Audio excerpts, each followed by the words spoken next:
If you have your Bibles open, move you to the 19th chapter of the book of Exodus. The 19th chapter of the book of Exodus. Right here. All right? Exodus chapter 19. We'll be down, I think, around verse 18. Okay? And I want to deal with these last couple of verses. I hope we can get through this tonight and move into the next set of verses, because the next chapter is the Ten Commandments. I want to deal with those. All right? So, there at Mount Sinai, is that not right? God is giving them instructions as to how he will be approached. Okay? And that's what we're going to pick up in verse 18 of chapter 19 of the book of Exodus. And it says, "And Mount Sinai was altogether on a smoke, because the Lord descended upon it in fire. And the smoke thereof ascended as the smoke of a furnace, and the whole mount quaked greatly.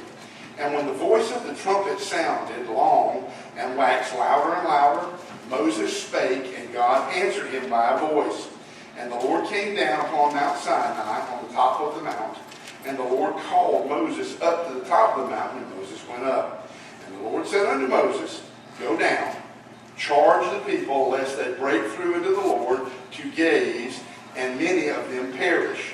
Let the priests also, which come near to the Lord, sanctify themselves, lest the Lord break forth upon them. And Moses said unto the people, The young people cannot come up to Mount Sinai, for thou chargest us, saying, Set bounds about the mount, and sanctify it.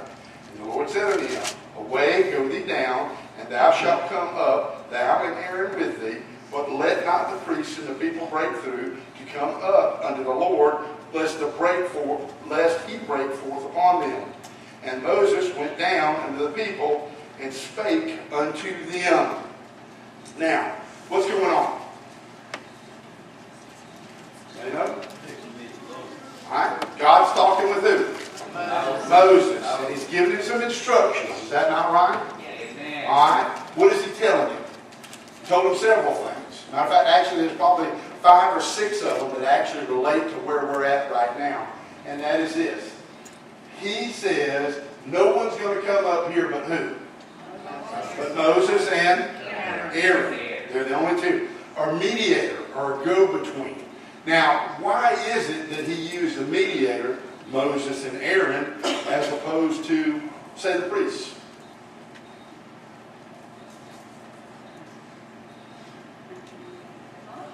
Anybody? They were what? I'm sorry.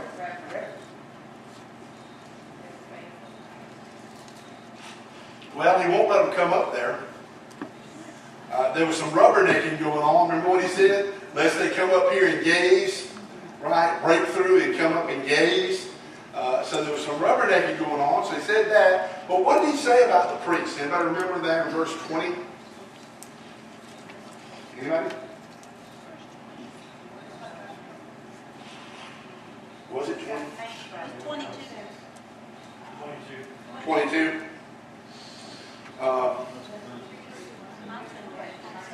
22 says, "And let the priests also which come near to the Lord sanctify themselves, lest the Lord break forth upon them."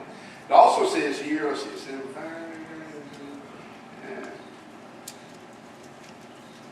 that's it. Yeah, that's it. Why do you think he wouldn't let the priests come up there? Because there wasn't no song. Okay, it does use the word that we've been talking about for the last couple of Sundays. They weren't sanctified, is that not right? Or set apart or clean, is that not right? In other words, the priests even needed what? Sanctification. A mediator. They needed somebody to go between them and God. Now, this is what they're supposed to be doing, and this is the offspring of Aaron. They're the ones, the whole tribe of Aaron. It's called the Aaronic priesthood. Okay? So they're not even allowed to go up there. The people aren't allowed to go up there. Nobody's allowed to go up there but who? Moses and Aaron, right? So God required the people to approach through his mediator. Is that not right?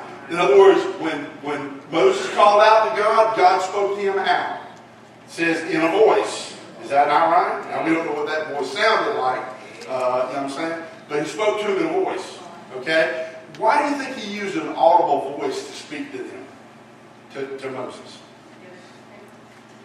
Well, think about this for just a minute, okay? He's in the very presence of God. Is that not right? But what are the people? The people are only doing what? From a distance, looking that way. Is that not right? Mm-hmm. And so when God speaks to Moses, what do the people know? He's talking to who?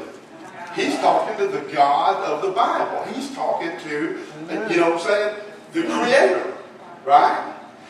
But God says, look, don't let them come up here, because if they do, they're going to die. Is that not right? Moses even said, young men can't come up here. Because remember, you said set bounds around this place. That's what he tells Moses. He says, you need to go down and tell them what I have told you. But I want to concentrate on this thing about this mediator. Because here's the deal, okay?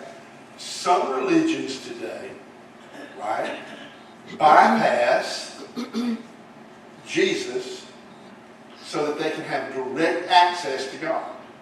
Or that's what they believe. Okay?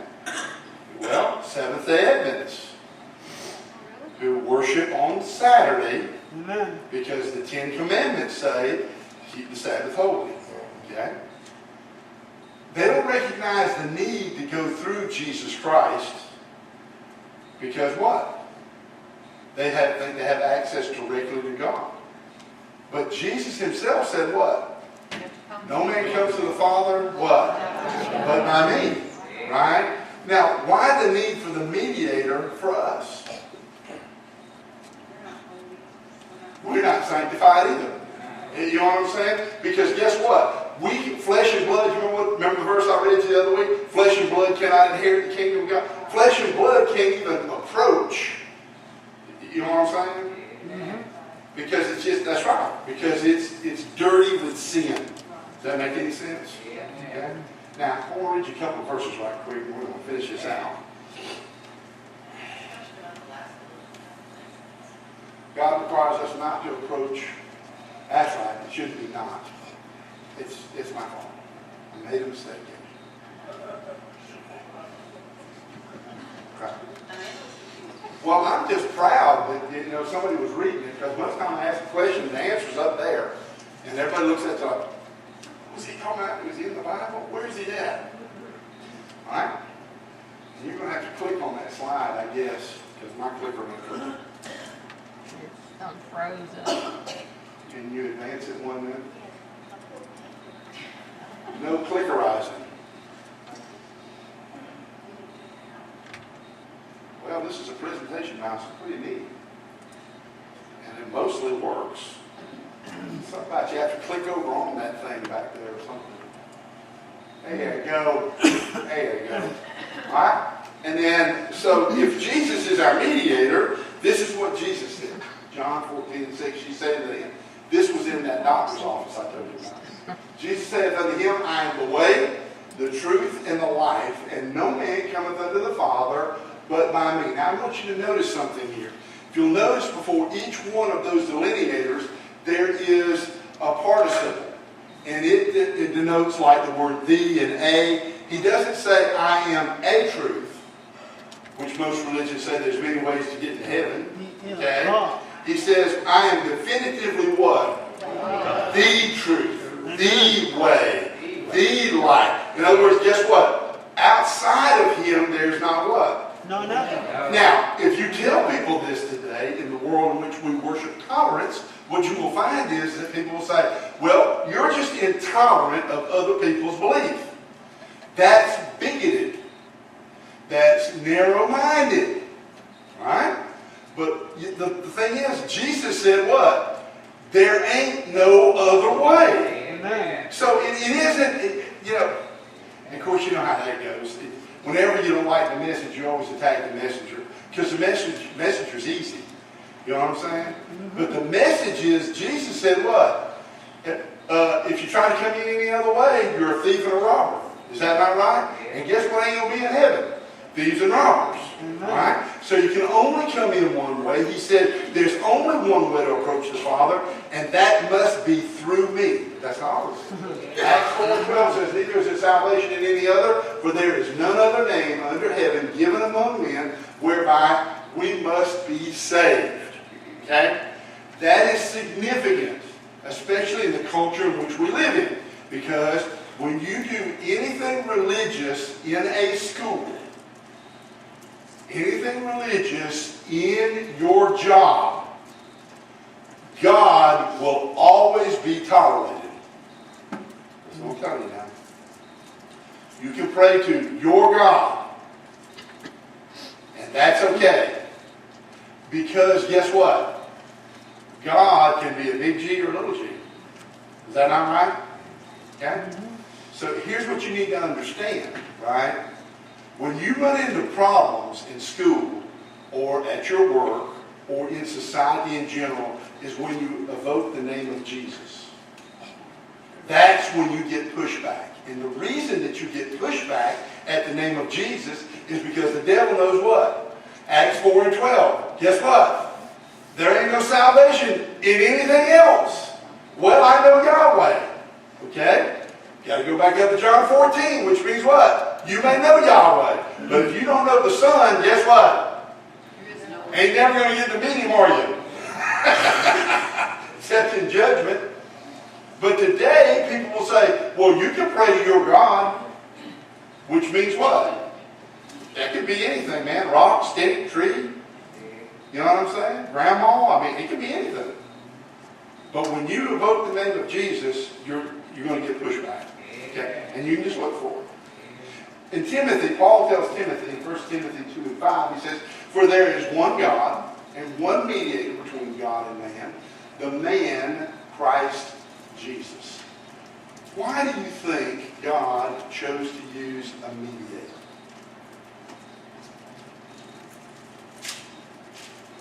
Why not let you just approach him any other way? Well, what's he not going to tolerate in his sight? He's not going to tolerate sin in his sight. And it's like those, Alan, it's like diesel oil. The harder you wash, all you do is pull skin off. You know what I'm saying? But it's still there. And that's exactly the way sin is. Sin's only remedy is for someone to pay the price. Okay? Now, why can't we pay our own price and become our own mediator? Because guess what? We're not perfect, and it takes what kind of a sacrifice? A perfect sacrifice. Alright? And so, we can't die for ourselves. So then what does that make possible? That means that, you know what? God's plan of salvation includes a perfect sacrifice to pay the debt for the sin that you have. In other words, that's why Paul writes, you've been bought with a price. He said, don't you realize that you've been bought and paid for? In other words, your sin has been bought and paid for. And it was paid for with blood. And it was paid for by the blood of an innocent. The one who knew no sin became sin for you and I. And because of that, he has earned the right to be the mediator. And praise God, he is the mediator. Because guess what? Who's pleading your case all the time? He is. Exactly. One mediator between God and man. All right. Any questions? All right. We'll press on to verse chapter 20 here now. Hey, look at there. Miss Carol, you're ahead of me. No, just keep encouraging me back there. All right, so let's go to chapter 20. All right, and we're going to talk about Exodus. Okay, we're talking about the Ten Commandments and the law. All right. Now I wanted you to read this, or wanted to quote it anyways. It's a scholar by the name of Maxie Dunn, and he says this. He says, "I doubt if any document has influenced Western culture to the degree that the Ten Commandments have. In Western civilization, they have a position of inescapable significance for the Jews, for the Roman Catholics, and Protestants. This is the only formulation of religious principles held in common. In many Christian churches, knowledge of the Ten Commandments is a requirement for membership. The civil law of many lands has rootage in this covenant law of God given at Sinai." Now think about this, friend. Think about the scope of what we're fixing to read. Who has it affected? Everybody, for how long? Ever since it was given. Okay? And it is rooted in our laws. Now, in our civil law, people today, politicians most especially, are killing themselves to get the Ten Commandments taken out of everything. But the problem is that guess what? In our laws, what's written in there? It's written in the Ten Commandments, written, especially the last 6, which deal with how man deals with other men. Right? When we expect justice, we expect justice how? Based on what this tells us. And it's been like that for over 200 years. It's been like that for centuries. You know what I'm saying? That this has been the cornerstone of civilized law. So when you think about what happens at Sinai, it doesn't just affect the Jews. It affected all of us. It affected the entire world. I should say it affected us. All right? So, let's look at the list for just a minute. All right? Look at chapter 20. I'm going to jump down to verse 3.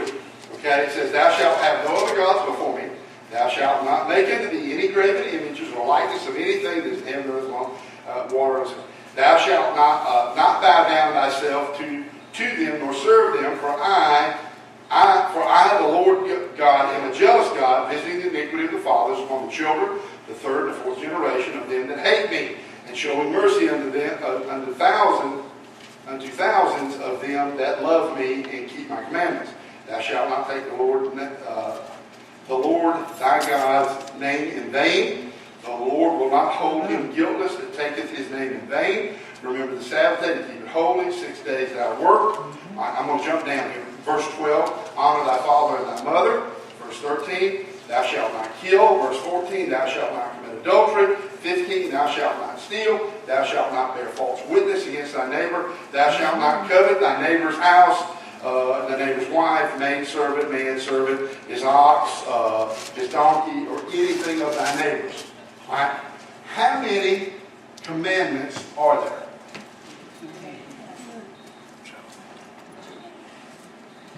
Want to read them again? Okay, let's ask this question. What's missing? There are no numbers, are there? Do you know why that is? Because there's more than 10. They are all just as important. There's an order that they put them in. But it depends on what denomination or what religion that you might be associated with. Because typically when we say you shall not have any gods before me, if you look, starting in verse, 3? There are 2 other verses that go along with that. Is that not right? Or at least one other verse. It says what? Don't make no graven images. Right? So when we say, thou shalt not have any gods before thee, don't we lump the second one in with it? Very oftentimes we do. You know what I'm saying? Because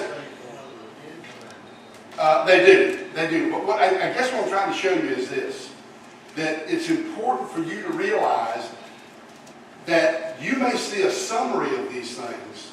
You know what I'm saying? But I would encourage you to stay with the biblical translation of it. Because it's God's Word. He didn't put it in there to just, you know what I'm saying? And because here's the deal. When you read the 3rd and 4th verse, what happens is the 4th verse does what to the 3rd verse? It describes it, but it also does what? It takes it from just a general statement of, I'm going to have no other gods before me, and then what does it do? It begins to start telling you what it does. It extrapolates. It brings out exactly what he's saying. Because here's the deal. And this is going to be a Sunday sermon. Can you love God and still worship idols? Yes. No, we do. Somebody said it. If you can't do it, boy, there's a lot of people around that are confused because we do it. I just love Jesus so much. But I really do like to go to the lake. Guess what that is, folks? That's an idol. Oh man, I sure do love Jesus. Oh, I just love him so much. But you know, grandkids are sick, so the whole family's got to stay out. Is that idol? Can be. Might want to stop and think. You know what I'm saying? Just going out, just saying. Just saying. All right. So there are many summaries. Every religion defines them a different way or numbers them a different way. There are many summaries in the New Testament. Matthew 19:8, it says, He saith unto him, which, this is the rich young ruler, Jesus said, Thou shalt do no murder, thou shalt not commit adultery, thou shalt not steal, thou shalt not bear false witness, honor thy father and thy mother, and thou shalt love thy neighbor as thyself. Is that a pretty close summary? What's missing? Okay, first 4 deal with our relationship with God. Last 6 deal with our relationship with other people. What's missing? Relationship with God. Relationship with who? God. With God. Wonder why that is?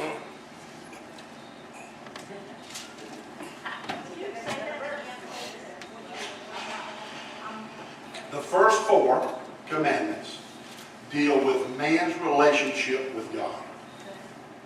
The last 6, the way we normally group them, like this, deals with man's relationship with man. Now, what's missing? Read the next verse. Will, are you there? Okay.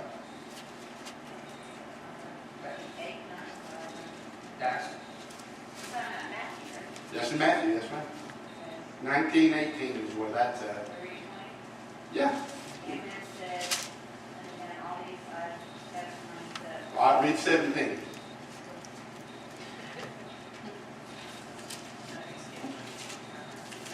Oh, did you skip that? What does it say?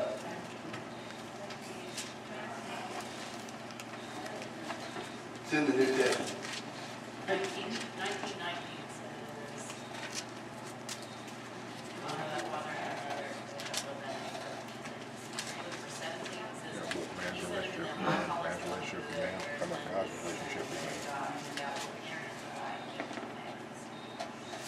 Okay. I'm still asking you, where are the first 4 at? They're not there, are they? And this is a summary. Why is that?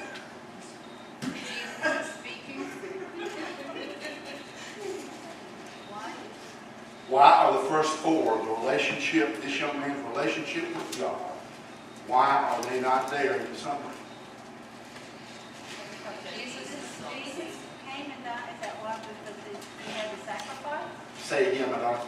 Because Jesus came as our sacrifice. Okay.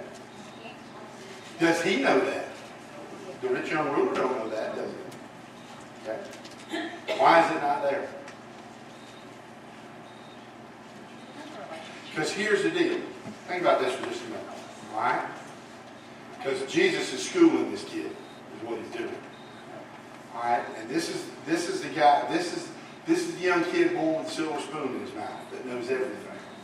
Because when Jesus said, have you kept these, what was his answer? I've kept all of these from my youth. Is that not right? Now, Jesus said, let me tell you about your relationship with man. If you can't keep the law with the man you can see, how can you keep God's law? Stop thinking about that for a minute now. You know, we laugh and giggle about speeding and one thing and another and all that kind of stuff. You know, you can see a policeman. You can't see God. But yet you'll slow down because, you know, there's probably a policeman up here. But when it comes to the things of God, what do? Nobody's looking. Nobody will see what I'm doing. Oh, yes, he does, my darling. Oh, yes, he does. But the thing about it is, when we're all involved all up in that grill, what happens? We're thinking he don't see it. That, you know, we're getting away with something. Oh, I got away with that. Yeah, he did. He told this young man, he said, you can't keep the moral law with your brother. world are you going to keep the ones where God is involved? Ever thought about that for a minute? 7:30? 8 o'clock? It ain't no 8 o'clock. Where is doggone? Where's Peggy at? Peggy, come down and get your doggone.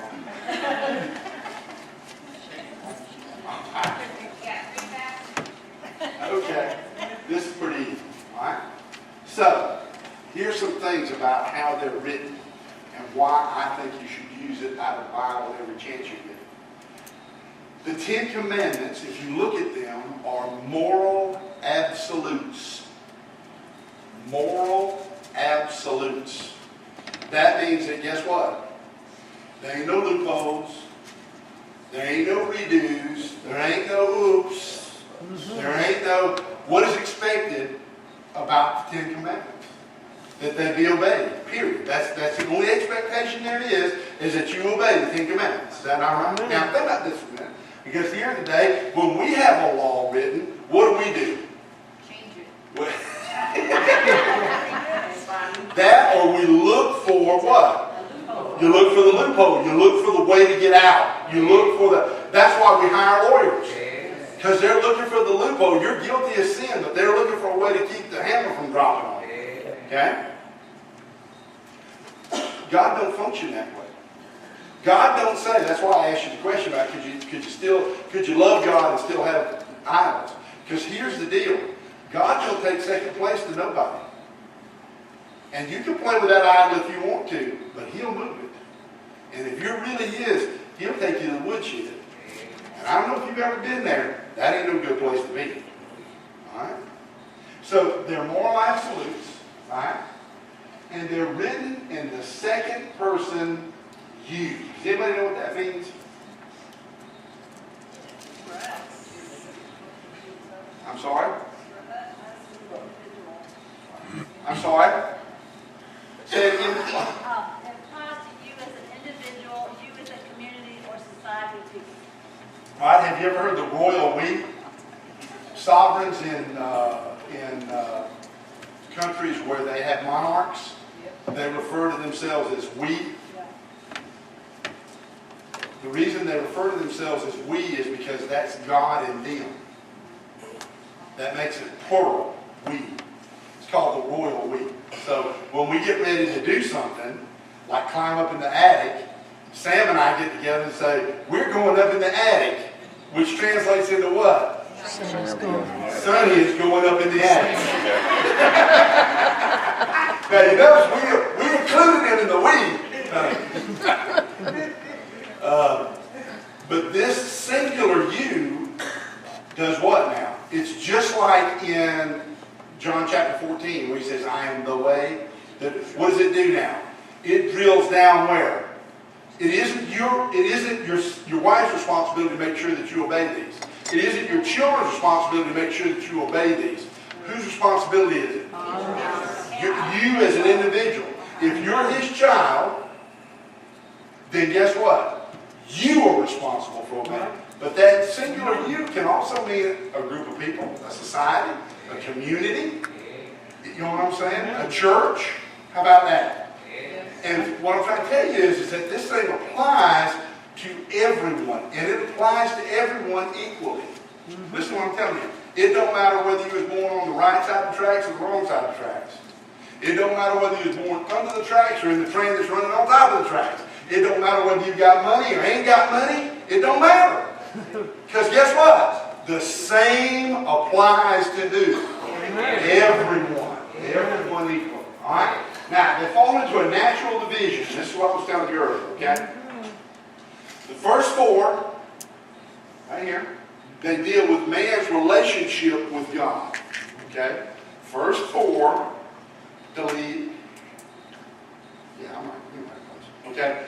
Deal with man's relationship with God. That's where he talks about having no other gods before me, no graven images, all those kind of things. Okay? Then the last six deal with how we treat one another. Okay? Now, why do you think that's important? You have to think back to where are we now? Where are we at? Chapter 20, where are we? We're Mount Sinai. Is that not right? Okay? What group of people is he talking to? All of them. I messed up here. I can't advance it. I don't know what it is. Well, I can't, it won't go forward. That's in the last chapter. Miss Carol, I don't know if you can find it. There you go. Now keep it on.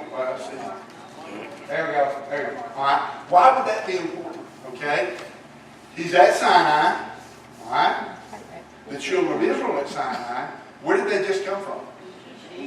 Egypt. How long in Egypt? 400, over 400, almost like 490, almost 500 years of what? Now let me ask you a question. You take your kid and don't teach him nothing about Jesus, or about the ball games, all the academia, mumbo jumbo. You send them off to college with no grounding whatsoever, and the first time you visit them, they'll tell you God don't exist. That's right. Because academia says, guess what? We don't need no God.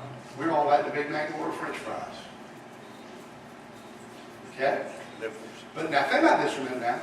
If in 6 or 8 months or a year, you can take somebody who ain't been taught nothing about Jesus and turn them completely around from where they are, what can you do in 400 years?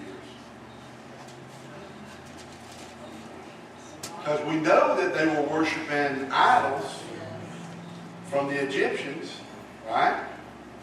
So now what has God got to do?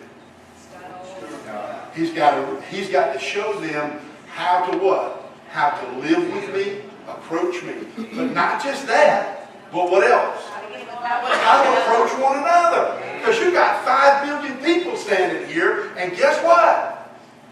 Everybody is their own guy. That really, if you don't believe that, don't get upside. Just turn your idiot box on. Watch the news for a few minutes. And you'll find out when you got about 47,000 different factions going at it all at once, nobody's happy. What are you going to do now with 2.5, 3 million people? So what is God doing? God is saying, I'm going to show you how to approach me, but I'm also going to show you how to treat your brothers and sisters. Okay? What he is doing is, if you look at it, we talk about nation building, he is structuring a society. That's exactly what he's doing. He is creating a nation out of nothingness. Is exactly what he's doing. And most cultures have seen that for exactly what that is. And they may not adhere to the first 4, but I can guarantee you that last 6, they're embedded somewhere in their laws and in their culture. And the reason being is because it comes from God. And if you look at those last 6, that is the only way a culture or society can survive. It can't survive. It can't survive with everybody doing whatever they want to do. That's anarchy. That's chaos. You know what I'm saying? You can't have any lifestyle. You don't believe that? Look at the Middle East. They're tribes. This tribe says, hey, I'm going to run that tribe. What do? They go over and kill them. Make slaves out of them. That's why democracy doesn't work in the Middle East. Because they're tribes. That's all they know. Well, God said, I'm fixing to put some structure to it. Now, we're not going to look at the moral law right now. We will later on. But there are things, God's judicial system and the way things work. We had murderers on death row for years and years and years and years and years. We have people who were for self-defense. You know what I'm saying? Or wrongly accused and all that kind of stuff. God had a plan for all of that. And let me tell you something. His judicial system didn't take 5 years to figure it out. Justice was swift. It was complete. And it was for everyone. It didn't matter who you were. That's not the case today. This law, when he says it is perfect, it is perfect. Amen. It is perfect. And we will come back and study this here in just a little bit. Okay? Any questions? I ran over 5 or 10 minutes from everything. All right? You know, if we obey first rule, we'll have no problem. Jesus brought it down to 2, didn't he? He said what? 2 greatest commandments were what? Love the Lord your God with all your heart, mind, soul, strength, and what else? And the neighbor as yourself. And do you know what he did? He took the thou shalt not and the thou shalls, the legal, and guess what he did? He redefined it as the motivation for the law was what? Love. Exactly what it was all along, right? But because we're legalistic and we got to have this hoop to jump over, we come to the point and say, "Oh, it's just legalism." Well, it's structure. We'll say this: it's discipline, and that's a word we really don't like to use in our society. I'd give you another one: personal responsibility. Oh Lord, you tell somebody they're responsible. Man, I didn't have a TV when I was a kid, and didn't have a color TV, and couldn't afford cornflakes and all that stuff, and that's why I killed my family. Yes, ma'am. Okay, so when you mentioned that these commandments were given, you mentioned to the Jewish, the Catholics, and the Protestants, there was no mention of any other religion. Well, because the source that I read, the reason that is because he said, remember he said it was without, I don't know if this thing, battery's back in. Can you back, one more, there you go. See right here, he says, is the only principles, the only formulation of religious principles held in what? Why did he not list Catholics? He listed Roman Catholics, but he didn't list Catholics. Because guess what? They don't adhere to this. In other words, it's not the exact same set of principles. And so what he's saying is, now you got to remember, when you say Protestants, that's a big group of people. A large group of people. Okay? When you say Roman Catholics, that's a large group of people. You know what I'm saying? And when you say the Jews, that's another large group of people. So, it would be hard to find somebody, they probably couldn't tell you what they were, but it would be hard to find somebody in the United States that hasn't heard of the Ten Commandments. They may not adhere to it, but they've heard of it. And that's what he's trying to say. It's universal. You know what I'm saying? In its application to these religions. All right? Any other questions? Any confusion? No other questions. All right? Well, good. Be careful going to the house tonight, okay? And if you need me or something, take these prayer requests and pray for them, lifting people up. And if you need me for something, do not hesitate to call upon me. I will help you.